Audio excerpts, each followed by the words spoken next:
Alright everyone, welcome back to another episode of Melf's Musings. I'm Ken Horowitz from Sega 16, and today's topic is one that's been in the news. This May, an author named Blake Harris is coming out with a book called Console Wars that tells the story of the battle between Sega and Nintendo during the 16-bit era. And according to what everyone has been saying and the synopsis of the book itself, the book is actually going to give Sega a fair shake. It's not going to be your typical Nintendo revisionist history about how Nintendo dominated the world because it had the best games and Sega just couldn't match the quality of its lineup. You know, it's actually going to tell the truth. It's going to talk about Nintendo's monopolistic licensing agreements, about how it threatened distributors that wouldn't let them carry Nintendo products if it carried anybody else's, things like that. So the book is going to come out in May. I'm absolutely going to get a copy as soon as it comes out. You can get it on Amazon. It's going to cost $19.99, I believe. But the big news is that Seth Rogan of Superbad fame and Evan Goldberg are actually going to make it into a movie. Now, I assume that this is going to be like a documentary kind of King of Kong thing. You know, I don't actually see this being an actual movie with characters. You know, I don't see they're going to cast somebody to play Tom Kalinske or Howard Lincoln or something like that. I think it'll probably be a documentary format. There have been a lot of mixed reactions I've been reading on the internet. A lot of people who are in favor of it, a lot of people who are against it. Personally, I don't mind that the story be told as long as the story be told. The actual story. You know, you want to talk about how Sega, which was an arcade powerhouse but failing in the home market, put together a team and product that actually took away just over half the market from Nintendo. That's fine. You want to talk about how it beat Nintendo in holiday sales 3 years in a row and basically only gave up the 16-bit market when it left it to go focus on the Saturn. That's fine. You want to talk about the Sega CD and the 32X being failures and the effect that they had on Sega's image and sales and how that reflected with the Saturn. Fine, tell the truth, tell what happened. What I don't want to see is your typical Nintendo love fest. I mean, there's this widespread imagery of Nintendo as the shining knight of video gaming, that it saved the industry after the crash. And there are certain aspects of that that are true. For example, Nintendo saved the American console market, yes, but it didn't save necessarily the arcade market. And it sure as hell didn't save the European market, which was basically unaffected in most aspects. The computer market, your Amigas and Commodore 64s weren't all that affected, and Nintendo did nothing for them. So, you want to tell the story about these two companies and everything that went into it? Fine. But I want to hear about the lawsuits with Atari. I want to hear about the lawsuits that broke Nintendo's hold on the market. The interesting thing, besides this news, is that the actual author himself is going to be executive producer on it, which means that it should be very close to the book. But also, he has his own version coming out, a documentary. So we're going to probably see two versions of the same thing. And it's going to be interesting to see how this goes. I don't know. Are Seth Rogan and Evan Goldberg Sega fans? You know, the book certainly makes it sound like Sega's going to have a fair shake. You know, and while it does make me happy that the book is going to give Sega a more protagonistic role, when you read the synopsis, it kind of sets off some alarm bells, you know. One part says that in 1990, Nintendo had a virtual monopoly on the video game industry. That's absolutely true. Sega, on the other hand, was just a faltering arcade company with big aspirations and even bigger personalities.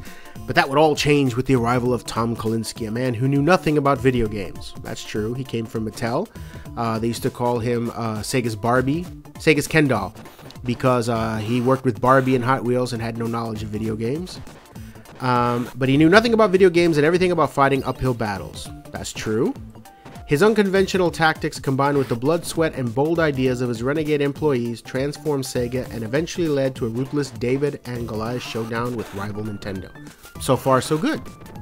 That interests me a lot. The book also talks about the console war that was fought as far as Congress, And so hopefully we'll get to see some talk about that. But the last part of the synopsis is what has me worried. Based on over 200 interviews with former Sega and Nintendo employees, I'm eager to read about that. Console Wars is the underdog tale of how Kalinske miraculously turned an industry punchline into a market leader. It's the story of how a humble family man with an extraordinary imagination and a gift for turning problems into competitive advantages inspired a team of underdogs to slay a giant, and as a result, birth a $60 billion industry. Wow, Tom Kalinske did all that by himself. To give credit where credit is due, Kalinske had a lot to do with Sega's success, but a lot was there when he got there. I mean, the whole beefing up the American development side was started under Michael Katz. The attacking Nintendo directly was started under Michael Katz.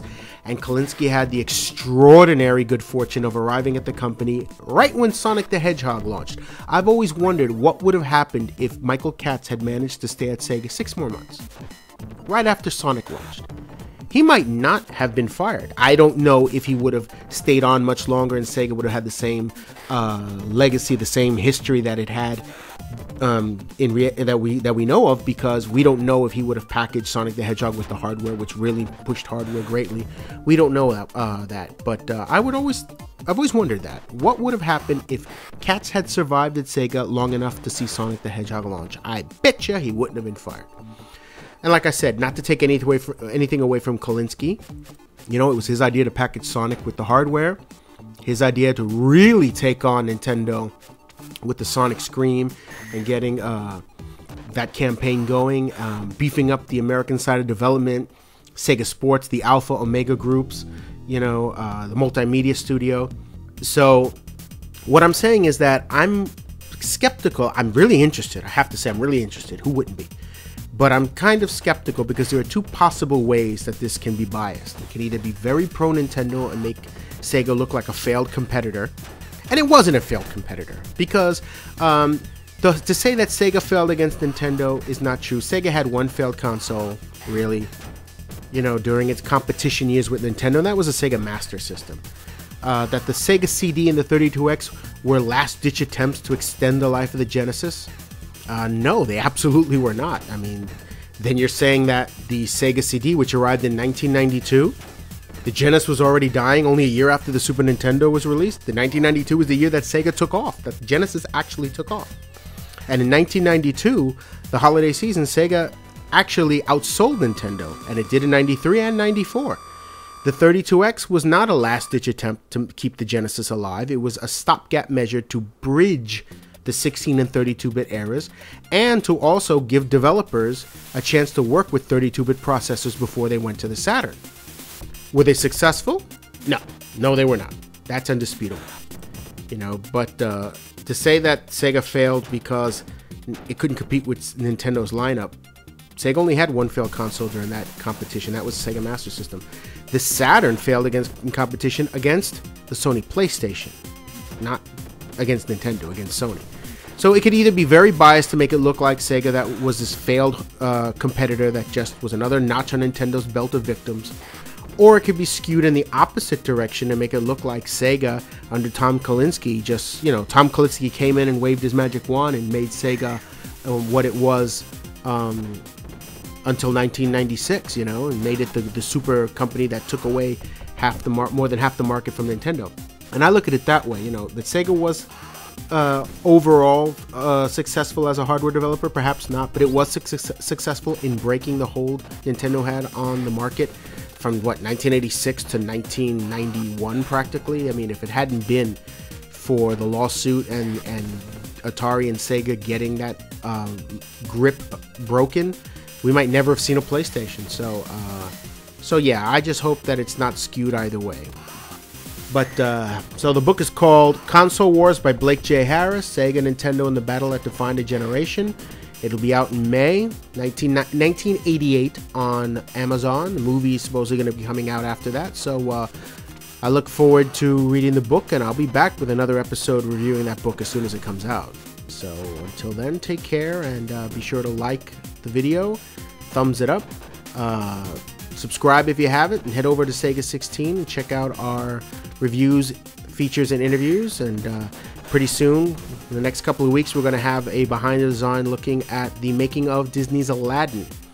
And we spoke to over a dozen people involved, including David Perry and people who even worked on the film version of Aladdin. So that's going to be a very, very detailed and comprehensive look on how the game was made. There's a lot of surprises in there. So head on over to Sega16.com and check that out. As always, I'm Ken Horowitz. Take care. I'll see you next time.